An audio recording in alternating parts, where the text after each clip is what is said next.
Look around you. Everything in this universe is moving.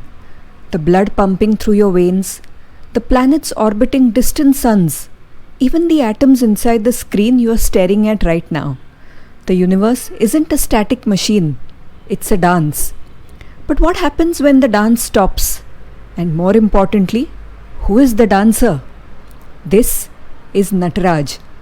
To the younger generation, it looks like a striking piece of ancient art, so profound that a massive statue of it stands right outside CERN, the world's largest particle physics lab in Switzerland.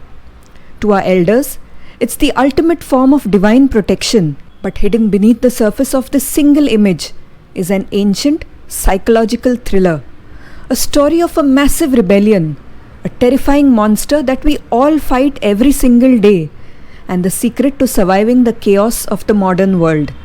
Today, we decode the cosmic dance of Nataraja. Thousands of years ago, deep within the dark, impenetrable Thillai forest, lived a group of brilliant, highly advanced sages. They knew the secrets of the cosmos. They could manifest things out of thin air using powerful rituals. But knowledge without humility is a dangerous weapon. The sages grew incredibly arrogant. They thought, we don't need the divine. We control the universe. We are the gods. To shatter this dangerous ego, the supreme consciousness descended. Lord Shiva took the form of a simple, wandering beggar, Bhikshatan, accompanied by Lord Vishnu as the enchanting Mohini. When they entered the forest, the illusion of the sages shattered. They didn't see the divine. They saw their own desires and insecurities reflected back at them. Consumed by toxic rage, the sages decided to commit the ultimate sin.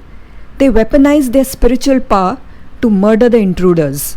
From the roaring flames of their hatred, the sages conjured their first weapon, a ferocious, bloodthirsty tiger, representing raw, animalistic fury. It lunged at Shiva. But what did the ultimate yogi do? He smiled. With a casual flick of his wrist, he stripped the beast of its skin and draped it around his waist like a garment. Fury was instantly tamed. Frustrated, the sages channeled their venomous words into a second weapon, a massive, deadly serpent. Shiva didn't flinch. He caught the snake and wrapped it around his neck like a garland.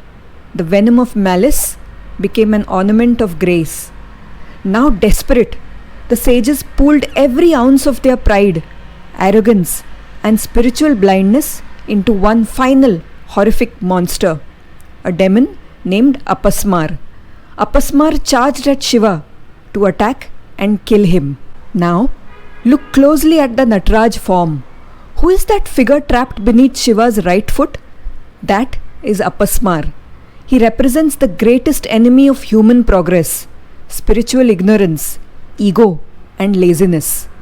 Now here is the twist that boggles the minds of philosophers and thinkers alike. In almost every ancient Sanatan story, when a god defeats a demon, the demon is destroyed permanently. But Shiva does not kill Apasmara.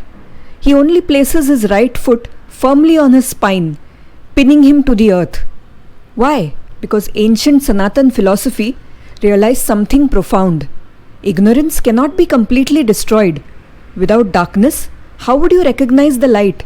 Without the existence of ignorance, there would be no drive to learn, no pursuit of wisdom, and no spiritual growth. If Apasmara dies, the balance of human evolution collapses. So, Shiva doesn't eliminate him, he subdues him. He teaches us that our ego, our laziness, and our ignorance must be kept firmly under control, beneath our feet, so our higher consciousness can rise. With the monster subdued, the absolute silence of the forest was broken by an explosion of rhythm. Shiva began to dance the Ananda Tandava, the dance of bliss, and in that pose, he left a blueprint for how the universe works. Let's decode it together. The upper right hand holds the Damru, the drum. It beats the rhythm of creation. It's the Big Bang, the cosmic vibration, Om, that starts everything. The upper left hand carries Agni, the fire, the force of destruction. What is created must eventually dissolve. The lower right hand, raised in the Abhaya Mudra, it tells you, do not fear the changes of life. I am protecting you. The raised left foot points upward and his lower left hand points right toward it. This is the ultimate symbol of liberation. It tells us that even though we live in a world of chaos, we can elevate ourselves above it. But the symbolism doesn't stop with his hands and feet. The entire space around Nataraja is a masterclass in cosmic physics. The ring of fire, Prabha Mandal.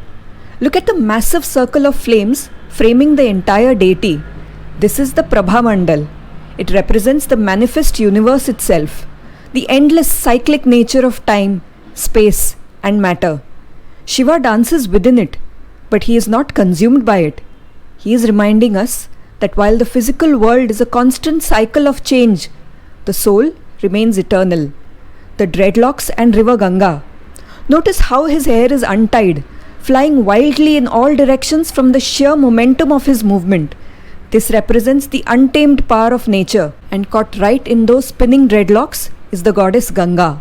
It's a visual representation of the legend where Shiva cushions the earth from the devastating torrential impact of the celestial river, turning a destructive flood into a life-giving stream. He teaches us how to absorb the chaotic shocks of life and channel them into something that nourishes others. The still countenance. And finally, look at his face. His arms are creating and destroying galaxies. His feet are crushing demons. And his hair is whipping through the cosmos. Yet his face is completely serene, calm, and wearing a gentle, knowing smile. This is the ultimate paradox of existence. Absolute stillness in the absolute center of action. So whether you are a student fighting the demon of distraction, a professional navigating the fires of a chaotic career, or an elder reflecting on the cycles of life, the Nataraja isn't just a story from the past. It is happening inside you right now. Every time you choose knowledge over ignorance, you are stepping on Apasmara. Every time you find peace in the middle of a crisis, you are performing the Ananda Tandava. The cosmic dance isn't just something to watch, it is something to live. If this journey into the secrets of Nataraja brought a moment of stillness to your day, share the story with someone who might be navigating their own storm right now. This is Sanatan Stories with Swati. Click that subscribe button, hit the bell icon, and join our family as we continue to decode the incredible science, stories, and wisdom of our ancestors. Until next time, keep your spirit raised, keep the ego down, and let the inner dance begin. Namaskar.